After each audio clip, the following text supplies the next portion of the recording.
कोई खूब बलात्कार होता है, पता होगा भारत में खूब सारा अलग अलग मणिपुर जैसे हिंसा, इतना अंधविश्वास फैल गया है कि अब धर्मों के नाम पे सिर्फ और सिर्फ क्रूरता और हिंसा हो, नाम जप और इन तरह की चीजों से क्या इस भारत का भलाई सच में हो पाएगा? आपको लगता है ऐसा? कि किस प्रकार पहले प्रश्न को बिल्ड किया गया कि वहां पे सुनामी आ गई है, वहां पे भूकंप आ गया है, वहां पे ऐसा हो गया है, वहां पे पहाड़ों में लैंडस्लाइड हो रही है, लोग मर रहे हैं, ऐसा हो रहा है, और तुम्हें क्या लगता है नाम जप से हो जाएगा, कुछ कल्याण हो जाएगा भारत का? मतलब किस प्रकार से क्वेश्चन को पहले इन्होंने पूछा है, यही होता है। ये इनकी वीडियोस के द्वारा क्या इसी प्रकार से माइंड वॉश करते हैं एक नॉर्मल व्यक्ति के, जो एक साधारण से हिंदू है जिसको कुछ नहीं पता। अब वो देखेगा, वो इनकी वीडियो देखेगा, वो देखेगा हाँ यार बात तो सही है, इतनी जगह यहाँ यहाँ ये हो रहा है, वहाँ वो हो रहा है, और नाम जप से कैसे हो जाएगा? बस एक जगह बैठे हुए बस नाम जप कर रहे हैं भगवान का, ऐसे कैसे हो जाएगा? मतलब किस तरीके से पहले एक पर्सपेक्टिव बना के पहले से ही पूरा सिनेरियो क्रिएट करके फिर प्रश्न पूछा जा रहा है। फिर ये कहते हैं कि मुझे भक्ति के पथ में कई संघर्ष नहीं दिखता। अगर ऐसा देखा जाए तो आचार्य प्रशांत की बातों में ज्ञान नहीं दिखता, तो उन्हें सुनना बंद कर दोगे, और जब उन्हें सुनना नहीं बंद कर सकते आप, तो हम भक्ति करना बंद क्यों करें यदि आपको संघर्ष नहीं दिख रहा? वैसे आप आचार्य प्रशांत को सुनना बंद भी कर दोगे तो अधिक हानि नहीं होगी, लेकिन हम यदि भक्ति करना बंद कर दें तो जन्म जन्मांतर की हानि हो जाएगी, कितने जन्मों की हानि हो जाएगी। तो आपके कहने का तात्पर्य यही है ना कि हमें कर्म करना चाहिए, हमें ये सारी चीज़ें जो बुराई हो रही हैं, गलत हो रहा है, उसको रोकना चाहिए। तो एक बात बताइए कि जो भक्ति कर रहा है, जो नाम जाप कर रहा है, उसके ऊपर क्या ये नियम लागू हो जाता है कि वो और कोई कर्म नहीं करेगा, कि वो बुराई को रोकेगा नहीं, वो कुछ अनुचित हो रहा होगा, गलत हो रहा होगा, या आपके जैसे अशास्त्रीय बातें कोई कर रहा होगा तो उन्हें रोकेगा नहीं? क्या वो रोकेगा? प्रेमानंद जैसे बाबा, मैं उनको मतलब इज्जत से ही कहना चाहूंगा, क्योंकि मेरे जैसे आपके हुए इंसान है पहले, उसके बाद जो भी चोला वो पहन रखे, उनके लिए ये पृथ्वी पर जीने का अर्थ होता है कि कोई और है जिसका स्मरण करने से कुछ संबंध। वो इस बात को नहीं रखते हैं कि हमारी तुम्हारी जिम्मेदारी है कि हर व्यक्ति तक ये पहुंचाया जाए कि आज पृथ्वी का तापमान जो है वो 1.5 से 2 डिग्री बढ़ गई है, और जून में तुम उस गर्मी को नहीं झेल पाओगे। इसके लिए तुम लोगों को अवेयर करो कि जनसंख्या नियंत्रण है। एक बात बताइए, आचार्य कौन होता है, गुरु कौन होता है? जो आचार्य प्रशांत अपने सामने नाम के सामने आचार्य लिख रही हैं, आपको अर्थ पता है क्या है उनका? आचार्य लिखने का अर्थ क्या है? आचार्य वो जो आपको ब्रह्म बोध करवाए, जो ईश्वर से परिचित करवाए। शास्त्रों में तो यही लिखा है।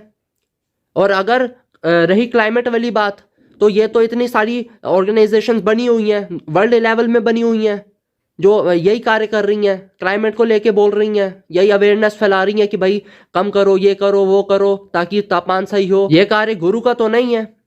अब कोई बता रहा है तो कोई दिक्कत नहीं है, लेकिन इस कारण से कि जो प्रेमानंद जी हैं वो इस बारे में नहीं बता रहे हैं, तो ये दोष आप उनके ऊपर नहीं दे सकते इस कारण से कि वो क्लाइमेट के बारे में क्यों नहीं बता रहे हैं। वो आचार्य हैं, वो गुरु हैं, वो ब्रह्म के बारे में बताएंगे, ईश्वर के बारे में बताएंगे, उनके बारे में बताएंगे, ग्रंथों से परिचित करवाएंगे, ग्रंथों के बारे में उनका रहस्य बताएंगे। वो क्लाइमेट के बारे में बताने लग गए तो शास्त्रों की शिक्षा कौन देगा? आप दोगे। और इसलिए मुझे वो जो व्यक्ति इनके साथ दिख रहे हैं वो मुझे इसलिए प्रेमानंद जी के अनुयायी नहीं लग रहे, या फिर वास्तविकता में नहीं लग रहे। बस ये कि नाम का हाँ उनको थोड़ा बहुत कभी कभार सुन लेते हैं, जो वास्तविकता में जो अनुयायी होता है वो इसलिए नहीं लगे। अगर ये सुनते तो उनको पता होता कि प्रेमानंद जी ने कई बार ये चीजें बोली हैं कि अपना कर्तव्य कर्म करते हुए नाम जाप करिए, भगवान में अपना मन लगाइए। तो ये बात प्रेमानंद जी ने कभी नहीं बोली कि अपना कर्तव्य कर्म छोड़ के अपना जाप करने लग जाओ या भक्ति करने लग जाओ। अपना काम करते हुए, अपना समाज के प्रति, धर्म के प्रति अपना जो कर्तव्य है उसको निभाते हुए ही हमें भक्ति करनी है, और यही बोलते हैं प्रेमानंद जी। इसके पश्चात आचार्य प्रशांत की एक वीडियो मेरे समक्ष आई थी, अमर उजाला में जो उन्होंने इंटरव्यू दिया है, उसमें वो क्या कहते हैं मोक्ष के बारे में बताते हुए कि मोक्ष यात्रा है, मंजिल नहीं। यात्रा है मोक्ष, मंजिल नहीं है। यानी इनके अकॉर्डिंग जो मोक्ष है वो डेस्टिनेशन नहीं है, वो एंड पॉइंट नहीं है, वो गंतव्य नहीं है, वो सफर है। यानी आचार्य प्रशांत की बातों को मानने वालों को, उनके फॉलोअर्स को मोक्ष तक नसीब नहीं हो सकता, क्योंकि इनके द्वारा जो मोक्ष बताया जा रहा है वो वास्तविकता में मोक्ष ही नहीं है। परम स्वतंत्र मोक्ष होता है, नित्य स्थायी होता है, कभी ना बदलने वाला, क्योंकि इनके अनुसार तुम यात्रा ही करते रह जाओगे, मोक्ष प्राप्त होगा ही नहीं तुमको। आचार्य प्रशांत, उस गति की कोई सार्थकता नहीं होती जिस गति की गति गंतव्य तक ना हो। उस गति की सार्थकता होती है जिस गति की गति गंतव्य तक हो, वरना वो गति गति ना होकर के दुर्गति हो जाती है। और आप वही कर रहे हैं कि वो दुर्गति है आपकी जो गति, आपकी जो यात्रा है ना, जो आपका जो सफर है, जो मोक्ष है आपका, वो मोक्ष नहीं है, वो केवल दुर्गति है। उसके द्वारा चलते चलते लोग दुर्गति में जाएंगे। कुल मिला के आचार्य प्रशांत जी का मोक्ष मोक्ष ही नहीं है, क्योंकि मोक्ष वो होता है जो परम स्वतंत्र हो, नित्य स्थायी हो, शाश्वत हो। इसके पश्चात आचार्य प्रशांत जी के द्वारा बताया जाने वाला ईश्वर भी जो है वो भी सर्वशक्तिमान नहीं है, वो भी बाधित है, वो भी सीमित है, वो भी नियमित है। क्यों? क्योंकि जब इनसे पूछा गया कि कृष्ण जी राम जी ईश्वर है, तो सबसे पहले तो इन्होंने बोल दिया वो ईश्वर नहीं है। में ही विलीन हो जाता है।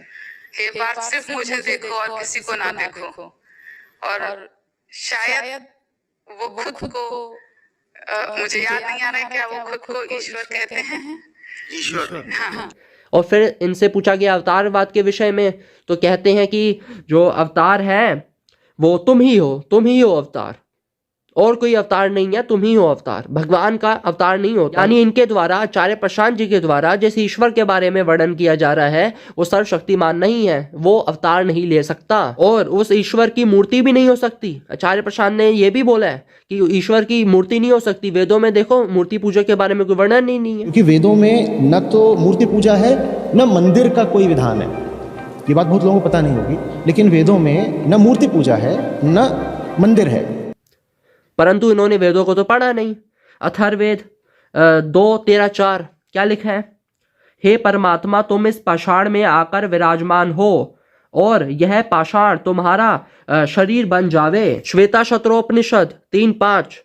हे रुद्रदेव, तेरी जो पुण्य से प्रकाशित तथा कल्याणमयी मूर्ति है, हे पर्वत पर रहकर सुख विस्तार करने वाले शिव, उस परम सत्य मूर्ति से तू कृपा कर हम लोगों को देख। उसके पश्चात ऋग्वेद 6.47.18 परमात्मा अपनी माया द्वारा अनेक रूप बनाकर विचरता है। ऋग्वेद 3.27.3 परमात्मा बार बार मत्स्य कूर्म आदि नाना रूप बनाता है। यजुर्वेद 31:19 परमात्मा गर्भ के मध्य में विचरता है, यद्यपि वह जन्मा है तथापि अनेक प्रकार से उत्पन्न होता है। अब इतने प्रमाण है कि बहुत लंबी वीडियो बन जाएगी, तो इसको इधर ही रोकते हैं कि इसका अर्थ क्या है कि वेदों के अंदर स्पष्ट रूप से मूर्ति पूजा का वर्णन है, वेदों के अंदर स्पष्ट रूप से अवतारवाद का वर्णन है। तो आचार्य प्रशांत के द्वारा जो आपको मोक्ष मिलेगा वो मोक्ष ही नहीं है।